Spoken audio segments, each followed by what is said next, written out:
I am so sick and tired of hearing about Jesse fucking Smollett every time I open my newsfeed. How the fuck is this cocksucker even still in the fucking news? Allow me to explain something to you. What he did was create a racial tension that wasn't there by filing false reports, which in any other circumstances would get your ass locked up. But that little fag had enough money to get himself out of trouble. And yes, I'm using the word fag, but it's not because he sucks dick. It's because he sucks dick, okay? There's a difference.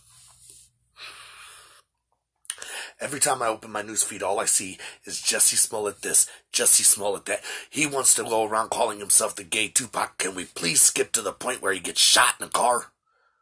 Honestly. And then we get Britney Spears.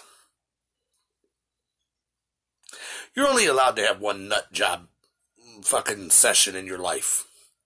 This bitch is on her third. This time she didn't shave her head, but she looked like fucking Courtney Love.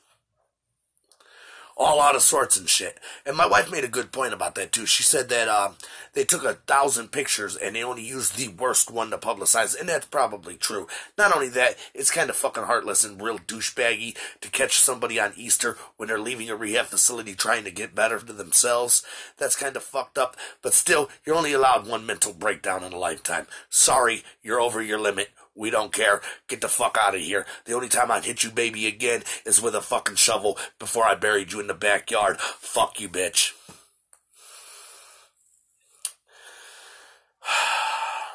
And the third thing I want to talk to you lovely people about. The dude who walked in on the 17-year-old giving the 5-year-old oral sex has been found dead.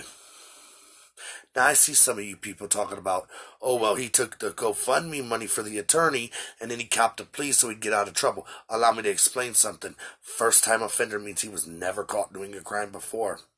They offered him a diversion program, which means no prison time.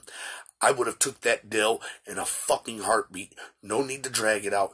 No need for the attorney. Let's do this thing. Let's get it out of the way. So you can't fault him for copping a good plea.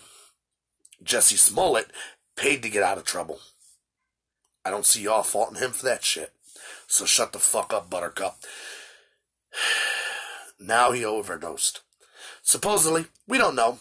But here's the whole kicker that a lot of people don't know. See, them GoFundMes were set up by his uncle, who magically now has all the money, and this dude is dead. Coincidental? I don't think so. And then I hear, oh, well, the 17-year-old with special needs. It doesn't matter. Let me ask you something. Let's say you have a fucking 5-year-old and you walk in to some 17-year-old's mouth around your 5-year-old son's penis. How are you going to react? The guy may not have always been perfect, but he damn sure stopped a crime that would have traumatized that kid for the rest of his life if it hasn't already. So for that, don't fucking sit here and try and make it seem like something that it's not.